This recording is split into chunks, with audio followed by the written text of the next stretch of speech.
धन्यवाद बच्चों। हम आपकी पाठ्य पुस्तक आरोह का चैप्टर जामुन का पेड़ पढ़ रहे थे, जिसमें हमने देखा कि एक जामुन का पेड़ गिर जाता है और उसके नीचे एक आदमी भी दब जाता है। तो उस आदमी को निकालने के लिए किस तरह उच्च पद अधिकारी, सरकारी अधिकारियों तक बात पहुंचती है। एक के बाद एक दूसरे के पास, सुपरिटेंडेंट के पास जाता है, कोई मजिस्ट्रेट यानी किस किस के पास जाना, एग्रीकल्चर डिपार्टमेंट, हॉर्टिकल्चर डिपार्टमेंट, इन सब के, लेकिन फिर भी वो आदमी नहीं निकाला जाता। तो अब हम आगे पढ़ेंगे कि किस तरह उस आदमी को निकाला जाता है। माली ने दबे हुए आदमी से कहा, तुम्हारी फाइल चल रही है, उम्मीद है कल तक फैसला हो जाएगा। यानी अब तक फैसला नहीं हुआ, कल तक वो जो आदमी जामुन के पेड़ के नीचे दबा हुआ था वो अब भी दबा हुआ, और उस पर क्या चल रही है, उनकी फाइल चल रही है। यानी एक सरकारी दफ्तर से दूसरी सरकारी दफ्तर तक क्या उस आदमी को निकाला जाए या फिर उस जामुन के पेड़ को किस तरह हटाया जाए, ये सारी बात। दबा हुआ आदमी कुछ नहीं बोला। माली ने पेड़ के तने को ध्यान से देखा, अच्छा हुआ कि तना तुम्हारे कूल्हे पर गिरा, अगर कमर पर गिरता तो रीढ़ की हड्डी टूट जाती। दबा हुआ आदमी फिर कुछ नहीं बोला। माली ने फिर कहा, तुम्हारा यहाँ कोई वारिस है जो तुम्हें अपना अता पता बताओ?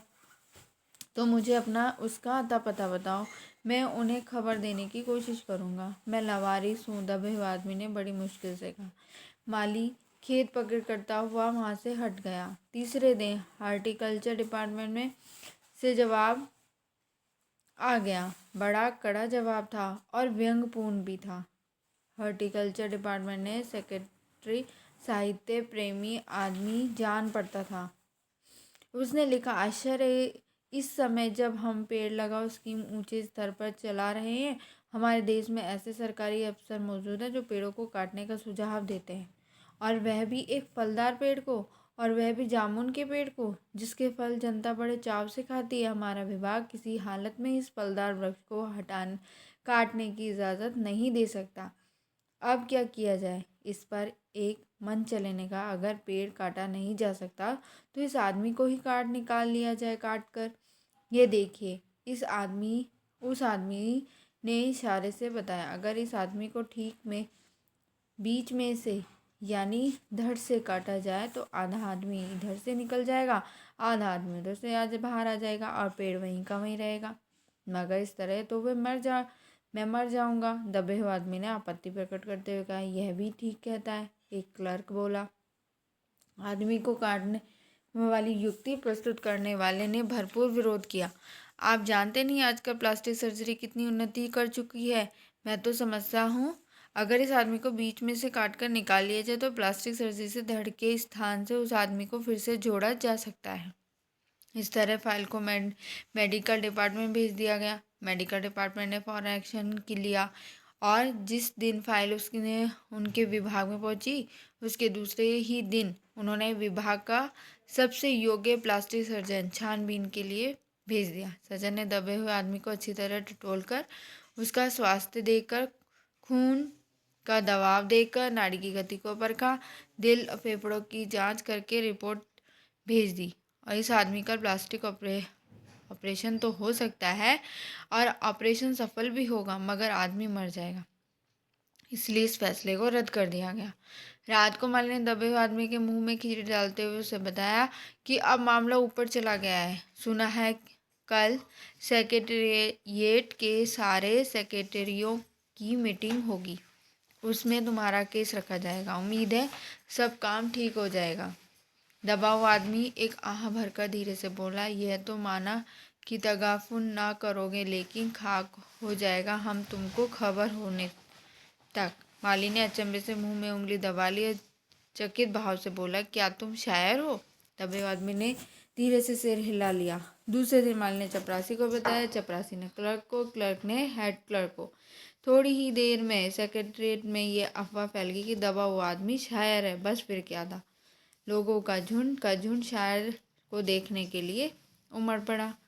इसकी चर्चा शहर में भी फैल गई। शाम तक गली गली से शायर जमा होने शुरू हो गए। सेक्रेटरीट का लॉन भांति भांति के कवियों से भर गया।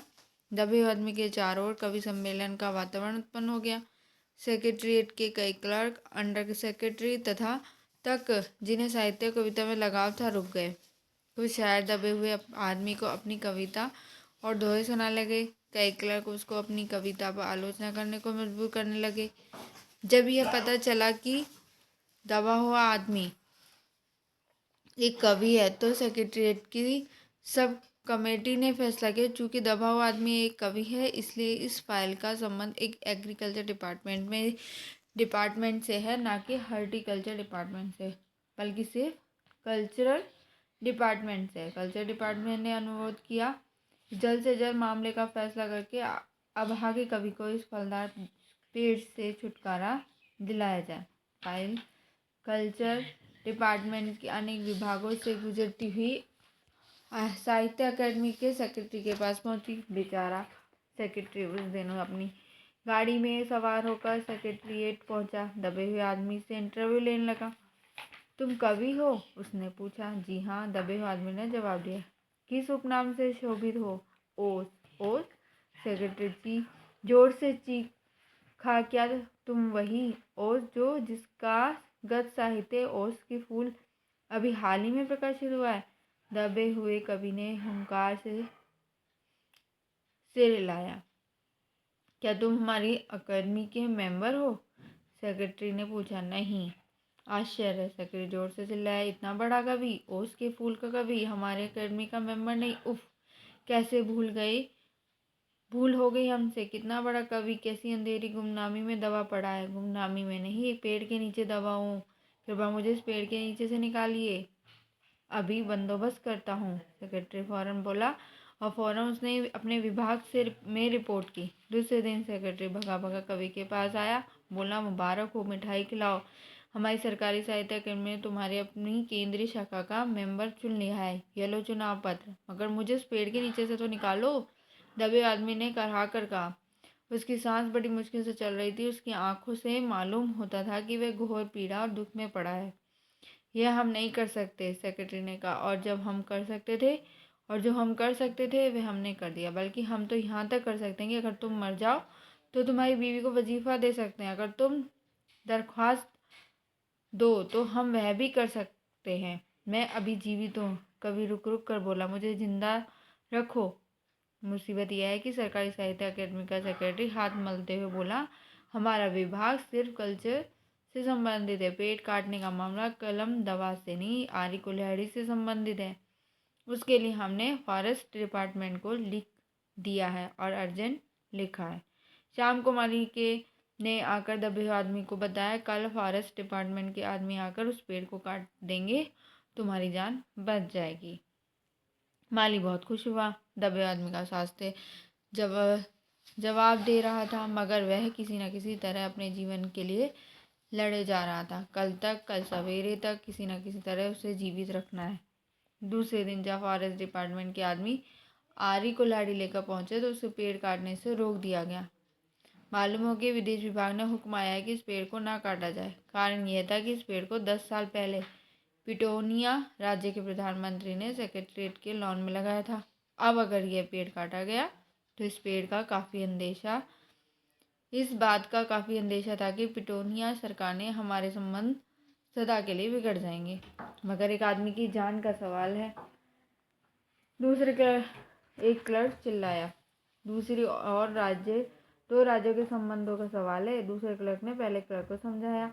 यह भी तो समझो कि पिटोनिया सरकार अपने राज्यों को कितनी सहायता देती है। क्या हम उसकी मित्रता की खातिर एक आदमी की जीवन का भी बलिदान नहीं दे सकते? कवि को मर जाना चाहिए, निसंदेह, अंडर सेक्रेटरी ने सुपरिटेंडेंट को बताया। आज सवेरे प्रधानमंत्री दौर से वापस आ गए। आज 4 बजे विदेश विभाग इस पेड़ की फाइल उनके सामने पेश करेगा। जो वे फैसला देंगी वे ही सबको स्वीकार होगा। शाम के 5 बजे सुपरिटेंडेंट कवि की फाइल लेकर उसके पास आया। सुनते हो? आते ही वह खुशी से फाइल को हिलाते हुए चिल्लाया, प्रधानमंत्री ने इस पेड़ को काटने का हुक्म दे दिया और इस घटना पर सारे अंतर्राष्ट्रीय जिम्मेदारी अपने सिर ले ली है। कल यह पेड़ काट दिया जाएगा। तुम इस संकट से छुटकारा हासिल कर लोगे। सुनते हो? आज तुम्हारी फाइल पूर्ण हो गई है। मगर कवि का हाथ ठंडा था, आंखों की पुतलियां निर्जीव, चींटियों की एक लंबी पात उसके मुंह में जा रही थी।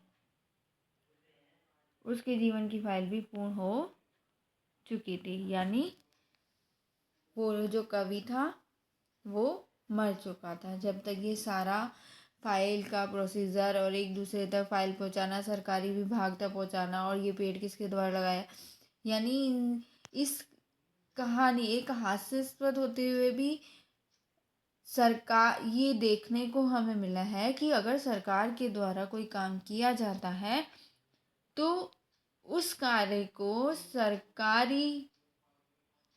जब तक सरकार के द्वारा कोई डिसीजन नहीं लिया जाता तब तक वो कार्य पूरा नहीं होता है, चाहे उसके लिए किसी को भी अपनी जान ही क्यों ना देनी पड़े।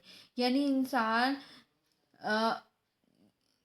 पेड़ को इतना महत्व दिया जा रहा था कि एक इंसान की जान की क्या कीमत है, क्या महत्व है, और वो भी एक इंसान वो जो कि कवि था, जिसने अपने देश के लिए एक कविताएं कहानी लिखता था, उसको भी महत्व न देकर उस पेड़ को दिया। और वो पेड़ को महत्व क्यों दिया, क्योंकि वो सरकारी पेड़ था। तो अगर सरकार की किसी भी चीज़ को हाथ लगा देते हैं तो उसका क्या जुर्माना भरना है या फिर उस पर क्या एक्शन लिया जाए, इसका कोई भी डिसीज़न नहीं लगा सकता। ठीक है बच्चों, तो हमारी ये कहानी जो जामुन का पेड़ है वो पूरी हो गई है। कल हम इसके क्वेश्चन आंसर करेंगे। Thank you.